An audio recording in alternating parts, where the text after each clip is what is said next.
Have you ever found yourself lying awake at night, the silence of the room amplifying the noise in your mind? Perhaps it's the replay of a conversation from years ago, a single mistake you can't forgive yourself for, a sharp word from a loved one that still stings. Or maybe it's not the past that haunts you, but the future, a vast, uncertain territory filled with 1,000 potential failures, 1,000 things that could go wrong. You feel the weight of it all pressing down, a heavy blanket of regret and anxiety. You clench your fists, you try to push the thoughts away, but they hold on with a stubborn, unyielding grip. Why do we do this to ourselves? Why do we carry these burdens, these heavy stones in the pockets of our soul, long after their moment has passed? We cling to grudges as if they were treasures, we nurture old wounds as if they were fragile seedlings, and we rehearse future catastrophes as if preparing for a play that may never be staged. In doing so, we are not living, we are merely surviving, tethered to a past we cannot change and a future we cannot control. The ancient Stoic philosophers, Marcus Aurelius, the Roman emperor who wrote in the solitude of his war tent, Seneca, the statesman who advised a volatile emperor while wrestling with his own mortality, and Epictetus, the former slave who taught that the mind could be free even if the body was in chains, they all understood this profound human struggle. They saw that the greatest source of our suffering is not found in the events of the world, but in the stories we tell ourselves about them. They recognized that we forge our own chains, link by link, with every judgment we refuse to release, every outcome we desperately try to control. But they did not leave us in despair. They offered a way out. A path not of apathy or cold detachment, but of profound, courageous, and liberating acceptance. They taught the art of letting go. This is not the passive, simplistic version of letting go that has become a modern cliché. Stoic letting go is an active, disciplined, and powerful practice. It is the conscious decision to release your grip on that which is not yours to hold, so that you can pour all of your strength, all of your attention, all of your life force into the one thing you truly possess, the present moment. It is the understanding that freedom is not found in changing the world, but in mastering the one thing that governs your experience of it, your mind. In this journey together, we will explore the Stoic toolkit for this essential art. We will learn to identify the chains we have unknowingly forged for ourselves. We will wield the golden key of the dichotomy of control to unlock them. We will discover how to release the ghosts of the past through a Stoic understanding of forgiveness, and how to embrace the entirety of our fate, the beautiful and the terrible, with the powerful concept of Amor Fati. Finally, we will learn to quiet our anxieties about the future by preparing our minds for whatever may come, not with fear, but with unshakable resilience. This is more than a philosophical discussion. It is an invitation. An invitation to set down your burdens, to unclench your fists, and to open your hands to the life that is waiting for you right here, right now. It is a call to stop being a prisoner of your own mind and to become its master. If you are ready to walk this path, to find the quiet strength that lies on the other side of release, then stay with me. The journey to freedom begins now. Section 1, The Chains We Forge, Identifying What We Refuse to Let Go. Before a prisoner can dream of freedom, they must first realize they are in a cell. They must see the bars, feel the weight of the lock, and understand the nature of their confinement. So too, for us, the first step in the art of letting go is to become brutally, unflinchingly honest about the chains we have forged for ourselves. These chains are not made of iron, but of thought. They are invisible, yet they are the heaviest burdens we carry. What are these chains? They take many forms, each one uniquely crafted by our own experiences and perceptions. First, there are the chains of past failures. Think of a moment in your life where you fell short. A business that failed, a relationship that ended, a promise you couldn't keep. For many of us, these are not just memories, they are active judgments we carry into every new day. The failure becomes a brand, an identity. I am the person who failed at that, we whisper to ourselves, often unconsciously. This single event from the past becomes a filter through which we see the present and a barrier to the risks we might take in the future. We refuse to let go of the failure because, in a strange way, it has become a part of who we are. It feels safer to live with a familiar defeat than to risk a new one. Then there are the chains of old grudges and resentments. Someone wronged you. They betrayed your trust, they spoke unfairly of you, they caused you pain. The initial wound may have healed long ago, but the story of the injustice remains. We replay the scene in our minds, we rehearse the arguments we should have made, we feel the hot flush of anger as if it happened only yesterday. Holding on to a grudge can feel like a form of power, a way of holding the other person accountable in the courtroom of our mind. But who is truly the prisoner? Seneca, in his powerful essay, On Anger, likens resentment to drinking poison and hoping the other person dies. The bitterness corrodes not the object of our hatred, but the vessel that contains it, our own soul. We are the ones who carry the toxic weight, we are the ones who lose our peace, while the person who wronged us may have long since moved on, entirely unaware of the prison we have built for ourselves around their memory. Consider the story of a woman we will call Eleanor. Eleanor was a talented architect, known for her creativity and vision. Early in her career, she led a major project that, due to a combination of bad luck and a single miscalculation on her part, ended in a significant financial loss for her firm. While she kept her job, the shame of that one mistake became her constant companion. For years, she turned down opportunities to lead new projects. She shied away from innovation, opting for the safest, most conventional designs. When younger colleagues sought her mentorship, she would advise them with a constant undercurrent of caution, her words colored by the ghost of her own failure. Eleanor believed she was being responsible, but in reality, she was living in chains. She had refused to let go of one moment in her past, and in doing so, she had sacrificed the entire landscape of her future. The memory of the failure was no longer just a memory, it had become the architect of her life. Beyond the past, we also forge chains to the future. These are the chains of anxiety and worry. We become obsessed with what might happen. What if I lose my job? What if I get sick? What if my children aren't happy? We spend our precious present moments mentally rehearsing disasters that have not occurred and likely never will. Our minds become a whirlwind of what-ifs, and we exist in a state of perpetual, low-grade fear. We are trying to control the uncontrollable, to map out a territory that is, by its very nature, unknown. This constant striving for certainty in an uncertain world is a recipe for exhaustion. We are fighting a battle against a phantom army, draining our resources for a war that is only taking place within our own imagination. And perhaps the most common and insidious chain of all is our attachment to the opinions of others. We desperately want to be liked, to be respected, to be seen as successful, intelligent, and good. This desire can become a tyrannical master. We tailor our choices, our words, even our beliefs, to fit what we perceive to be the expectations of the crowd. We are afraid to be authentic for fear of judgment. We are afraid to fail for fear of what they will say. We live our lives as if we are on a stage, constantly performing for an audience whose applause we crave. But this is a fragile and dependent way to live. When our self-worth is outsourced to the fleeting opinions of others, we are no better than a leaf in the wind, tossed about by every passing breeze of approval or criticism. We have chained our peace of mind to something utterly outside of our control. These are the chains we forge: regret for the past, resentment for its hurts, anxiety for the future, and a desperate need for external validation. They are heavy, and they are costly. They drain our energy, they cloud our judgment, and they prevent us from living with the full force of our being in the only time that is truly ours, the present. The first step, the Stoic first step, is simply to see them. To acknowledge them without judgment. It requires a moment of quiet courage to look inward and ask, what past failure am I still punishing myself for? What old grudge is still taking up space in my heart? What future worry is stealing the peace of my today? Whose approval am I living for? Take a piece of paper, open a journal, or simply close your eyes, and name them. Write them down. Give them a shape. Drag them out from the murky shadows of your subconscious into the clear light of your awareness.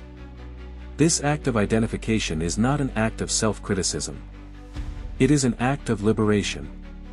It is the moment the prisoner looks at the bars and says, "This is a cell." Because only then can they begin to search for the key.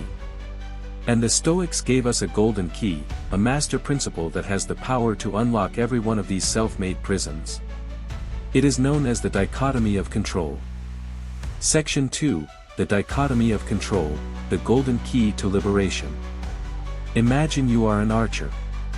You stand on the firing line, your bow held steady in your hand. You have done everything within your power to prepare for this single shot. You have practiced for years, honing your technique. You have selected the finest bow and the straightest arrow. You check the wind, you steady your breathing, you draw the string back with precise tension, you take aim, and you release. In that moment the arrow is released, your job is done. The arrow flies. A sudden gust of wind may push it off course. The target might unexpectedly move. The arrow might be faulty in a way you couldn't detect. Whether it hits the bullseye is, ultimately, no longer up to you. The Stoic archer understands this. Their goal is not to hit the target, that is an external outcome. Their goal is to shoot with perfect form, to execute their part of the process with virtue and excellence. They find satisfaction and tranquility not in the result, but in the quality of their action. If they have done everything within their power correctly, they have succeeded, regardless of where the arrow lands. This is the essence of the dichotomy of control, perhaps the most fundamental and practical principle in all of Stoic philosophy. It was most famously articulated by Epictetus, who begins his Enchiridion, or handbook, with this powerful declaration: some things are within our power, while others are not. Within our power are opinion, motivation, desire, aversion, and, in a word, whatever is of our own doing. Not within our power are our body, our property, our reputation, our office, and, in a word, whatever is not of our own doing. This simple distinction is the golden key to letting go. It provides a clear, logical framework for sorting through the chaos of life and focusing our energy only where it can make a difference. Most of our suffering, the Stoics argued, comes from a fundamental confusion between these two categories. We try desperately to control things that are external to us, and we neglect the one domain where we have absolute sovereignty, our own inner world. Let's break this down with modern examples. Consider your reputation. It falls squarely into the category of things not within our control. You can act with integrity, kindness, and honesty, those actions are within your power. But you cannot control how others interpret those actions. Someone may misunderstand your intentions, be blinded by their own biases, or simply choose to dislike you for reasons of their own. If you chain your peace of mind to having a good reputation, you are sentencing yourself to a life of anxiety, constantly trying to manage the perceptions of others, an impossible and exhausting task. The Stoic approach is to let go of the outcome, your reputation, and focus entirely on the input, your character. Be a good person. Act virtuously. The rest is not your concern. Think about a relationship. You can control your own actions within it. You can be a loving, supportive, and communicative partner. You can listen with empathy and speak with honesty. These things are up to you. But you cannot control your partner's feelings, their choices, or the ultimate outcome of the relationship. To try and force someone to love you or to stay with you is not only futile, it is a form of emotional tyranny. Letting go, in this context, means accepting that the other person is a sovereign being with their own inner world. You focus on being the best partner you can be, and you accept the outcome, whatever it may be, with grace. Or consider your health. You can control your diet, your exercise habits, and your choice to seek medical advice. These actions are within your power. But you cannot ultimately control whether you get sick, whether you have a genetic predisposition to a certain illness, or the process of aging. To be consumed with anxiety about getting ill is to suffer from a misfortune that hasn't even happened. The Stoic focuses on living a healthy lifestyle, making virtuous choices for their body day by day, and letting go of the terrified attachment to a specific health outcome. This principle is not an excuse for passivity. It is the very foundation of effective action. By letting go of what we cannot control, we liberate an immense amount of mental and emotional energy that can then be redirected to what we can control. Instead of wasting energy worrying if your boss will like your presentation, you pour that energy into making the presentation excellent. Instead of stewing in anger over a political decision you disagree with, you use that energy to vote, to volunteer, to speak out, to take the actions that are available to you. The great Roman statesman Cato the Younger provides a stark historical example. Cato was a staunch defender of the Roman Republic against the rising power of Julius Caesar. He fought tirelessly, using all his political and military skill to preserve the system he believed in. However, as Caesar's power grew, it became clear that the Republic was doomed. Many of Cato's allies compromised or fled. But Cato never wavered. He focused only on what he could control, his unwavering commitment to his principles. He knew he could not control the outcome of the civil war, but he could control whether he acted with courage and integrity until the very end. When Caesar's victory was inevitable, Cato chose to take his own life rather than live under a tyrant's rule. He let go of the need for the Republic to survive, focusing only on his duty to be a virtuous Roman. His end was tragic, but in the Stoic sense, he was a success. He never compromised his inner citadel. So, how can we practice this in our daily lives? One powerful exercise is the circle of control. Take a moment right now. You can do this mentally, or with a pen and paper. Draw a large circle. This is your circle of concern. Inside it, write down everything that is currently worrying you. Your finances, a difficult relationship, your career path, the political climate, a health concern, a comment someone made yesterday. Get it all out. Now, inside that larger circle, draw a smaller one. This is your circle of control. Look at the list you just made. One by one, ask of each item, is this ultimately within my direct control? If the answer is no, leave it in the outer circle. If the answer is yes, if it pertains to your own thoughts, your judgments, your actions, your choices, move it into the inner circle. You will likely find that the inner circle is much less crowded. The items in the outer circle, the actions of others, the economy, past events, these are the things you must practice letting go of. They are like the wind to the archer. You can be aware of them, you can adapt to them, but you cannot command them. Your entire focus, your strength, your peace, is to be found in dedicating yourself to the items in that inner circle. That is your domain. That is your work. By practicing this separation daily, you begin to retrain your mind. You stop being a victim of circumstance and become an agent of your own will. You are no longer tossed about by the waves of the external world, because you have found your anchor in the calm, steady center of your own reasoned choice. This is the freedom that Epictetus spoke of. It is the key that unlocks the chains of the past, the present, and the future. Section 3, Releasing the Past, a Stoic Approach to Forgiveness and Acceptance. The past is a foreign country, they do things differently there. Yet, for so many of us, it is a country to which we make a daily pilgrimage. We revisit its landscapes of regret, we walk its well-worn paths of resentment, and we listen to the echoes of old pains. We believe that by holding on to the past, we are somehow learning from it or holding others accountable. But more often than not, we are simply allowing it to colonize our present. The Stoics had a clear and unsentimental view of the past. It is an external. It is an indifferent. This doesn't mean it is unimportant, but that it lies outside the realm of our control. It has happened. It is fixed. No amount of regret can change a past mistake. No amount of resentment can undo a past wrong.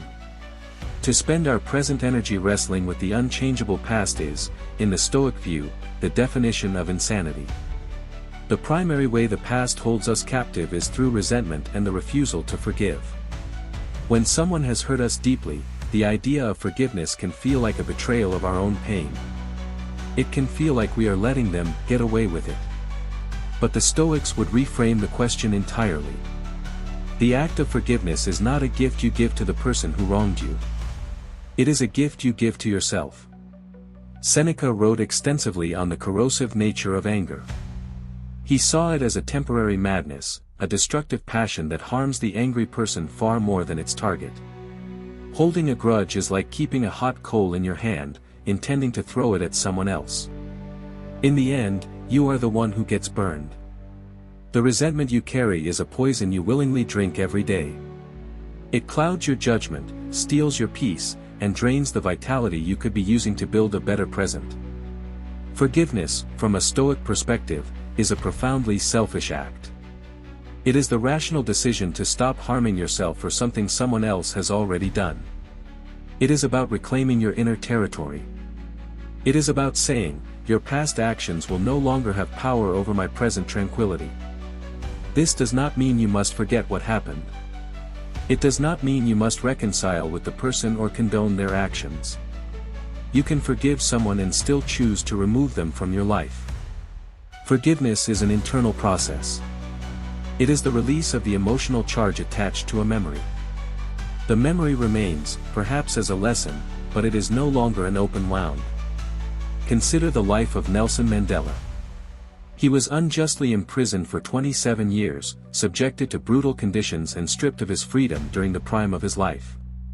He had every reason to emerge from prison consumed by hatred and a desire for revenge against his captors. Such a response would have been understandable to the world. But Mandela understood that resentment was just another prison.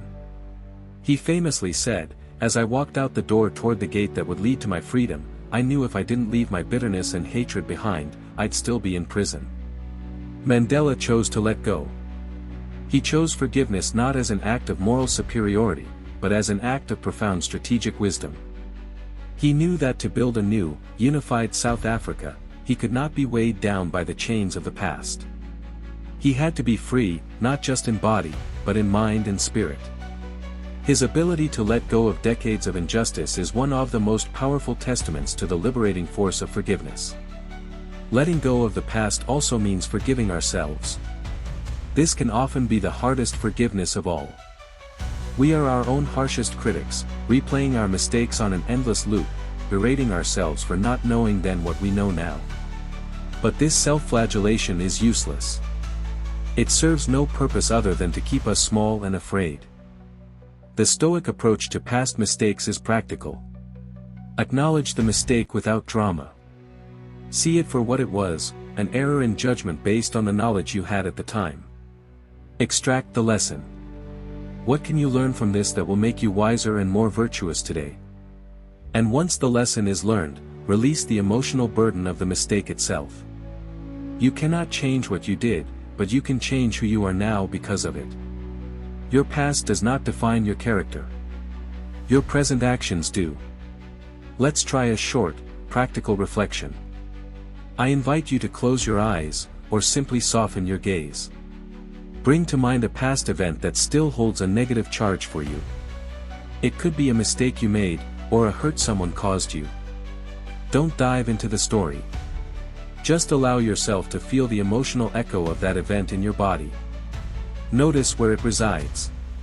Is it a tightness in your chest? A knot in your stomach?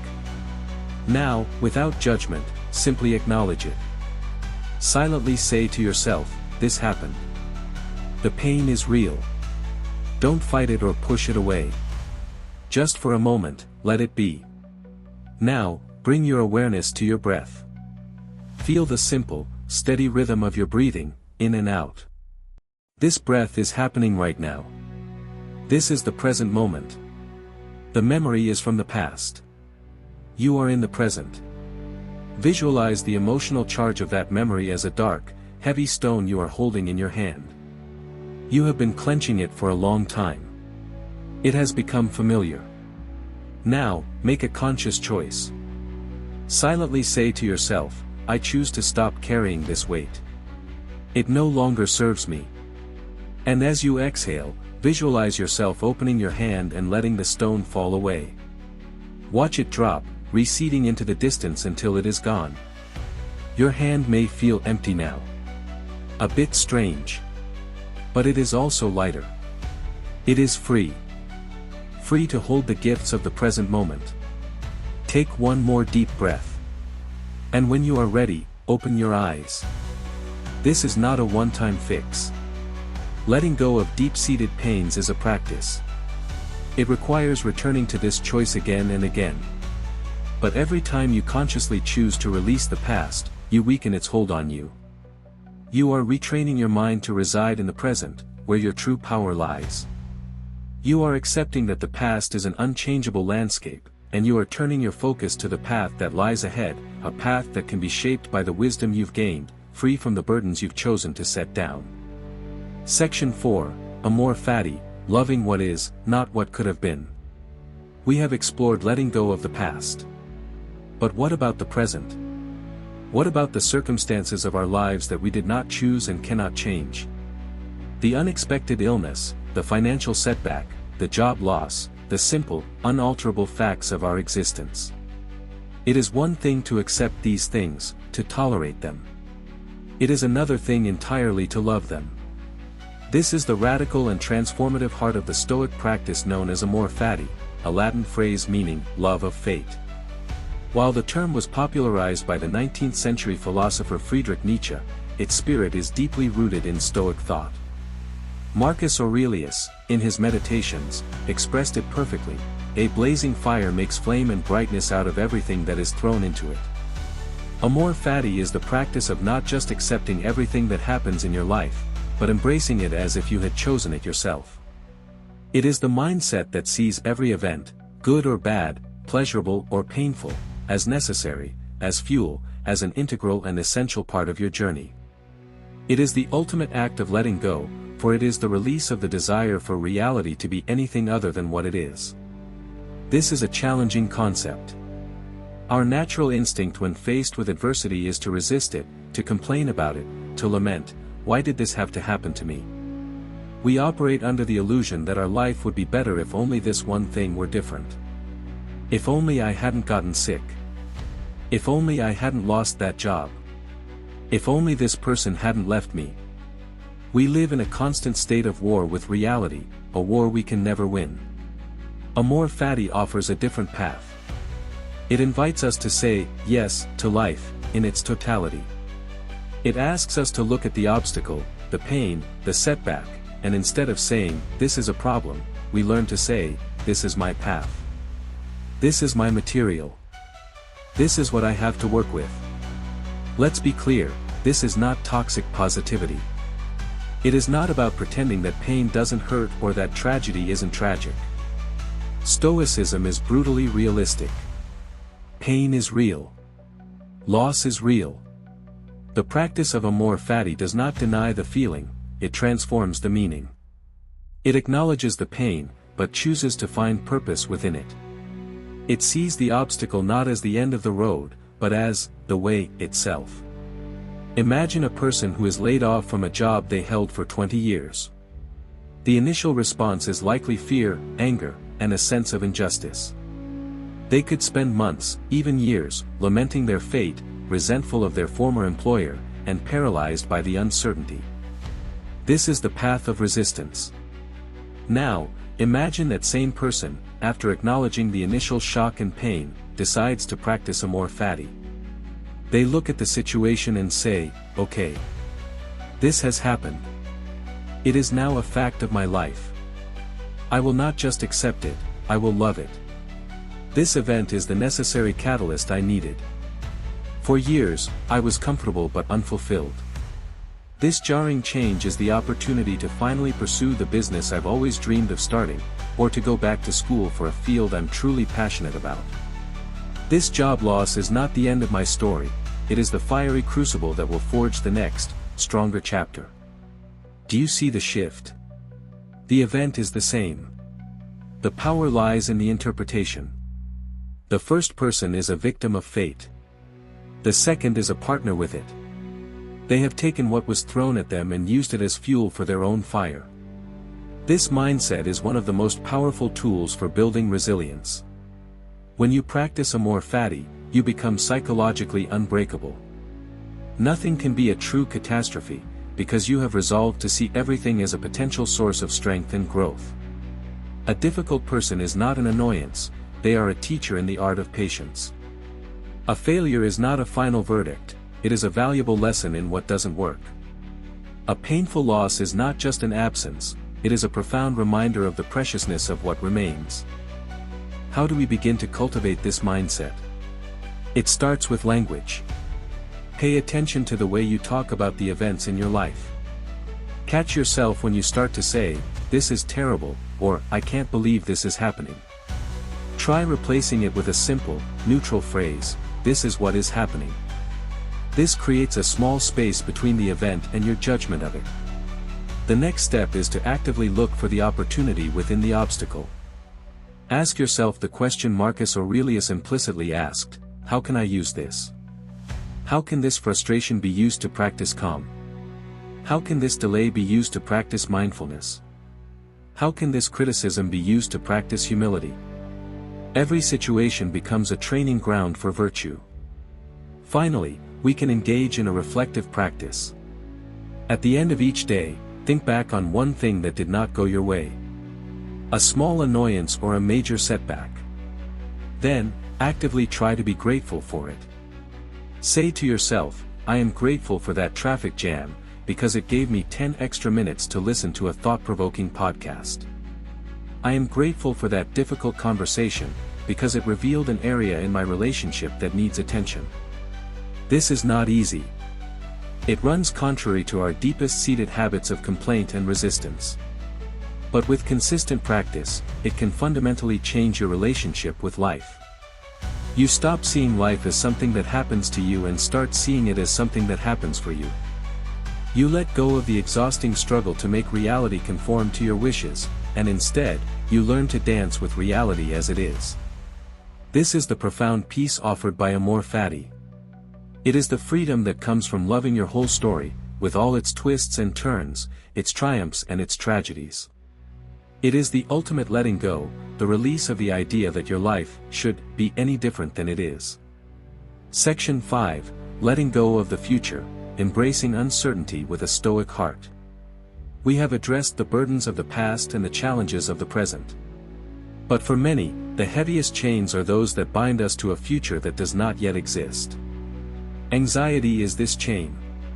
It is the state of suffering in advance for things that may never happen. We spend our days in a state of quiet dread, our minds fixated on 1,000 potential negative outcomes. Seneca addressed this with his characteristic sharpness: "He who suffers before it is necessary, suffers more than is necessary." Our imagination, a tool that can be used for creativity and planning, can also become our own personal torture chamber. We create vivid, detailed scenarios of failure, loss, and humiliation, and we react to these mental fictions with real, physical stress. Our hearts race, our stomachs clench, our minds are clouded, all in response to a ghost. The Stoic solution to the problem of anxiety is not to seek reassurance that everything will be okay. The Stoics were realists, they knew that things might very well not be okay. The future is uncertain, and hardships are a part of life. The solution is not to eliminate uncertainty, but to change our relationship to it. It is to let go of our desperate need for a specific, guaranteed positive outcome. One of the most potent, if counterintuitive, Stoic practices for this is premeditatio malorum, or the premeditation of evils. This is the practice of negative visualization. Instead of trying to convince yourself that your fears won't come true, you do the opposite. You calmly and rationally contemplate the worst-case scenario. You take the vague, terrifying phantom of your anxiety and you look it squarely in the face. Let's say you are anxious about giving an important speech at work. Your anxiety is a formless cloud of what-ifs. What if I forget my words? What if they think my ideas are stupid? What if I'm a total failure? The practice of premeditatio malorum would have you sit down and walk through that failure in detail. Okay, so you get on stage, and your mind goes blank. You stumble over your words. It's awkward. Some people in the audience look bored or critical. You finish, and it's not your best moment. Now what? What actually happens next? You go back to your desk. Perhaps you feel a bit of embarrassment. A colleague might offer a word of commiseration. Your boss might give you some constructive feedback. But will you lose your job? Unlikely. Will your family disown you? Of course not. Will you be ruined forever? Absolutely not. Life will go on. You will have learned something, and you will have another chance to do better next time. By contemplating the worst, you often realize two things. First, the outcome you dread is often not as catastrophic as your anxious mind makes it out to be. You can survive it. Second, you rob the fear of its power. Fear thrives in the shadows, in the vague and unknown. When you drag it into the light and examine it, it often shrinks. You have defanged the monster by looking it in the eye. This practice has another crucial benefit. By contemplating the loss of something, your job, your health, or relationship, you cultivate a profound gratitude for what you have right now.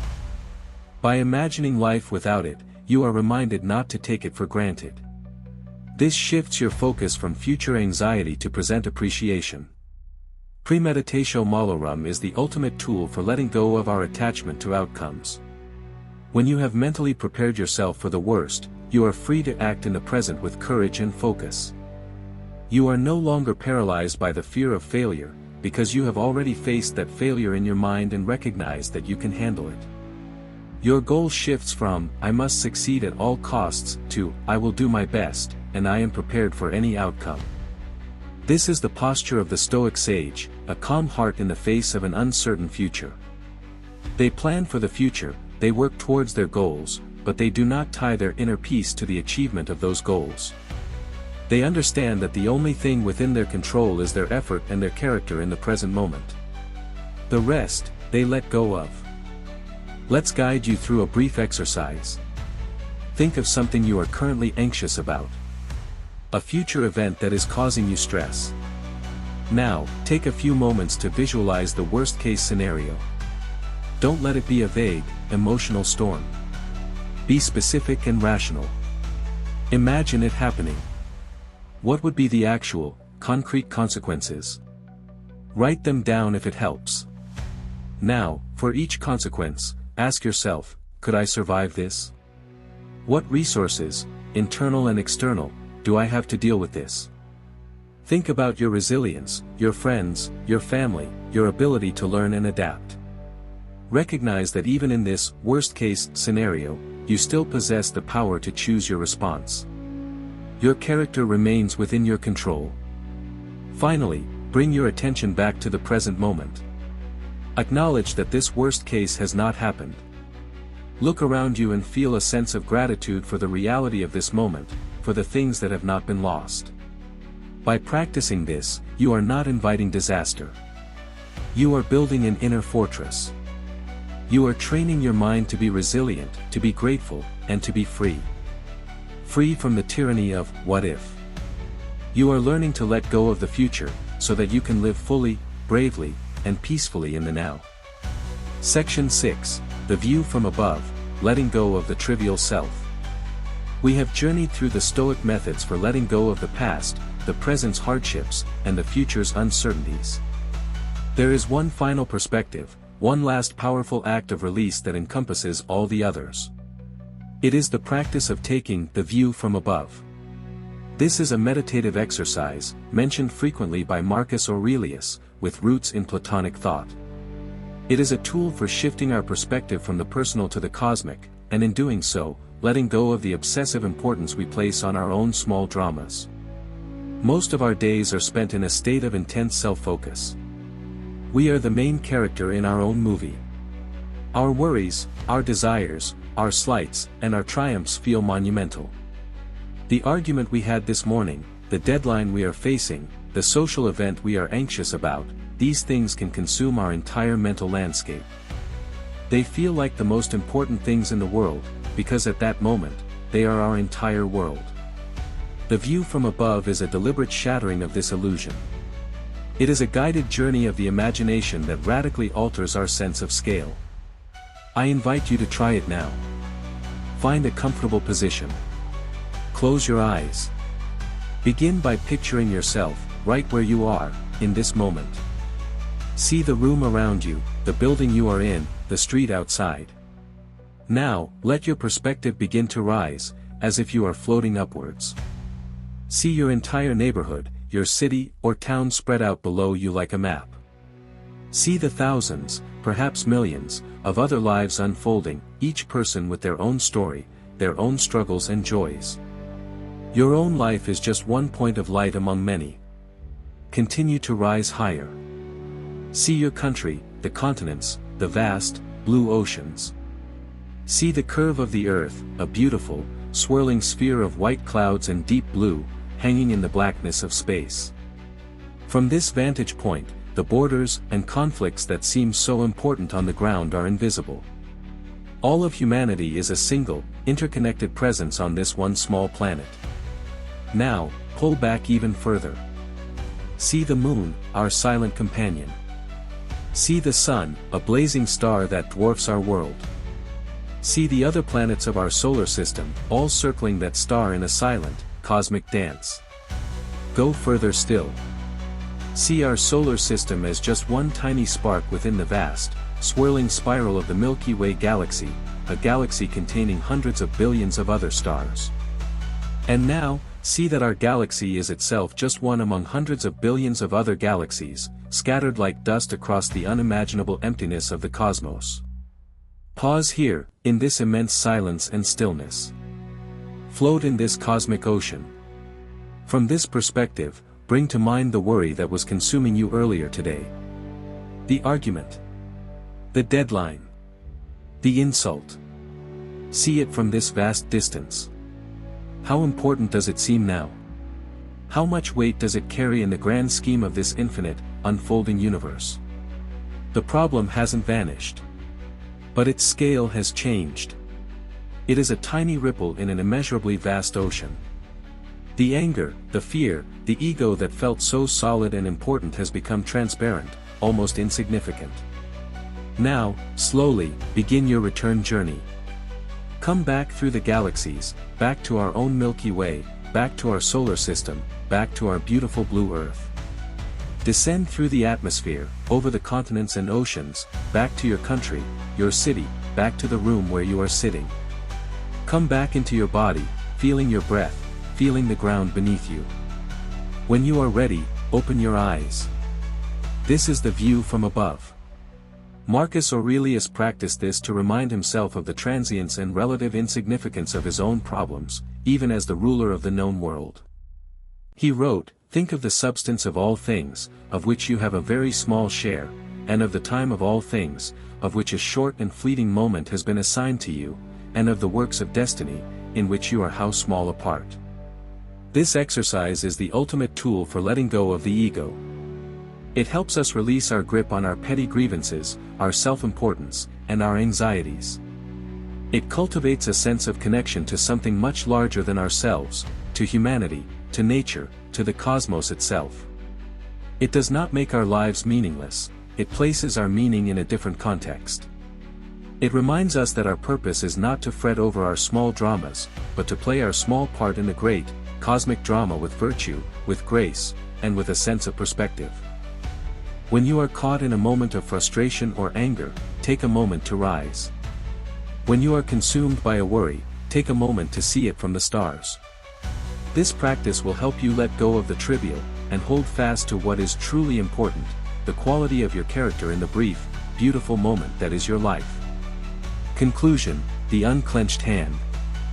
We began this journey together with an image of a mind burdened, a hand clenched tight around the heavy stones of regret, resentment, and fear.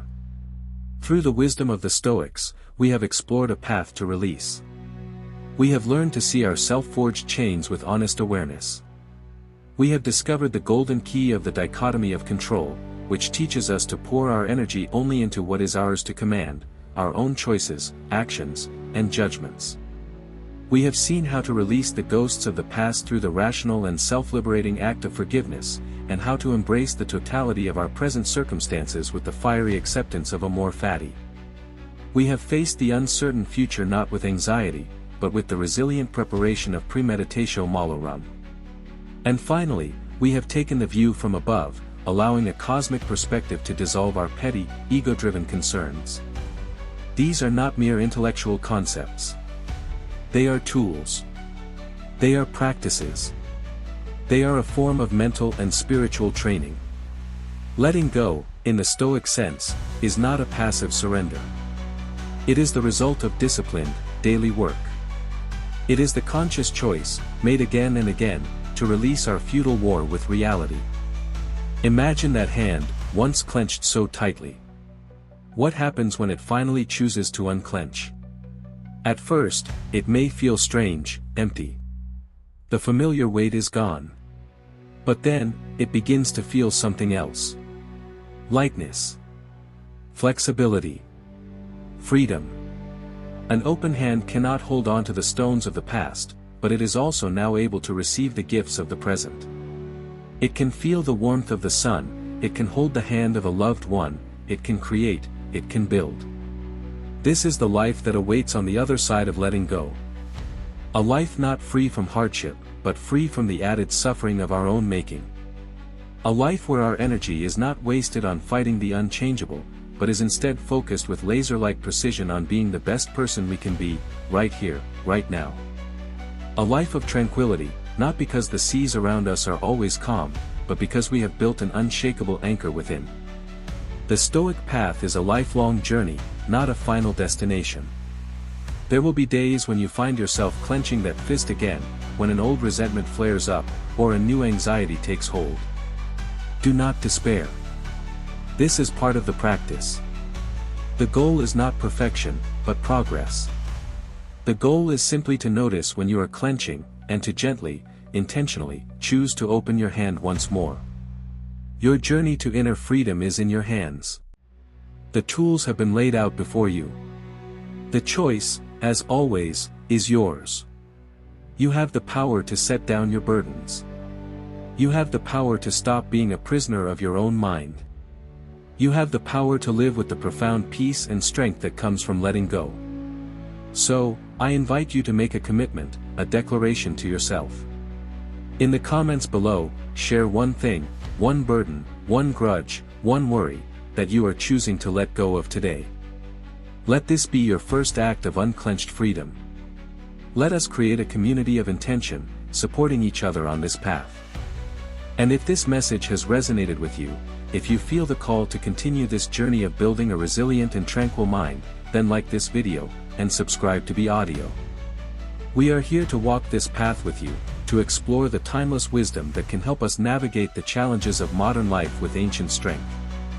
Thank you for sharing your time and your attention. Live with virtue. Live with courage. And live with an open hand.